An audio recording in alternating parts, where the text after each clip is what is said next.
Hello বন্ধুরা, পিনের মাধ্যমে তো তোমরা অনেক টাইপের ফ্লাওয়ার এমব্রয়ডারি দেখেছো, তবে এই ফ্লাওয়ার এমব্রয়ডারিটি কি দেখেছো তোমরা? খুবই সুন্দর এই ফ্লাওয়ার এমব্রয়ডারিটি, আমার তো খুবই ভালো লেগেছে।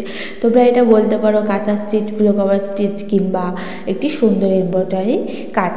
তো দেখো এই এমব্রয়ডারি কাজটি কেমন করে করা হচ্ছে, তো এমন করেই তোমরা করে নেবে। তো খুবই সহজ প্রসেস। তো চলো কেমন করে করে। তো এবার প্রথমে দেখতে পাচ্ছি এভাবে ড্রয়িংটি করে নিয়েছে, তারপরে আমরা দেখতে পাচ্ছি এরকমভাবে পিনগুলো ঢুকিয়ে নিয়েছে। তারপরে আস্তে আস্তে এবার পাপড়ি করা হচ্ছে। তো এইভাবে তোমরা সুন্দরভাবে বাড়িতে পাপড়ি বানিয়ে নেবে। খুবই সুন্দর আর খুবই দারুণ এই কাজটি, আর আমার তো ভালোই লেগেছে। তো দেখো এইভাবে কেমন করে করা হচ্ছে।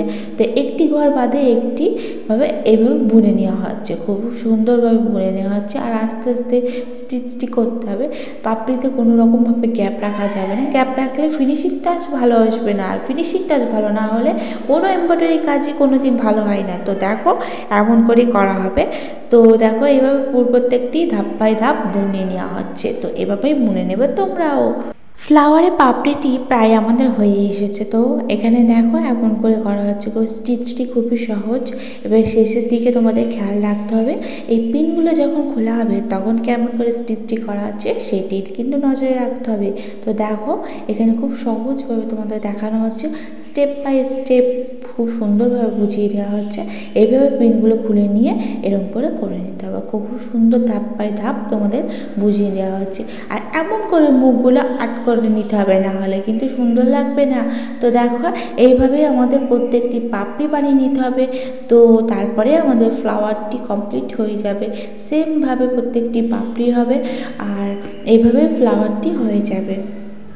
আমাদের ফ্লাওয়ারটি প্রায় হয়েই আসছে। এবার আমরা দেখতে পাচ্ছি খুব সুন্দর একটি কালারের সুতো নিয়ে আসলো। তো এই সুতোটি খুবই দারুণ, কালারটি আমার তো খুবই ভালো লেগেছে। তো এবার দেখো এই সুতোর সাহায্যে আমরা ফ্রেঞ্চ কর্ন স্টিচটি করে নিচ্ছি।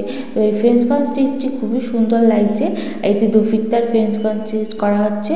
তো খুবই সুন্দর একটি স্টিচ হলো ফ্রেঞ্চ কর্ন স্টিচ, যেটি ফ্লাওয়ারের মধ্যেখানে দেওয়ার জন্যই মনে হয় তৈরি হয়েছে। তো সবসময় ফ্রেঞ্চ কর্ন স্টিচটি ফ্লাওয়ারের মধ্যখানেই থাকে। তো দেখো হয়ে এসেছে, খুবই সুন্দর লাগছে কাজটি।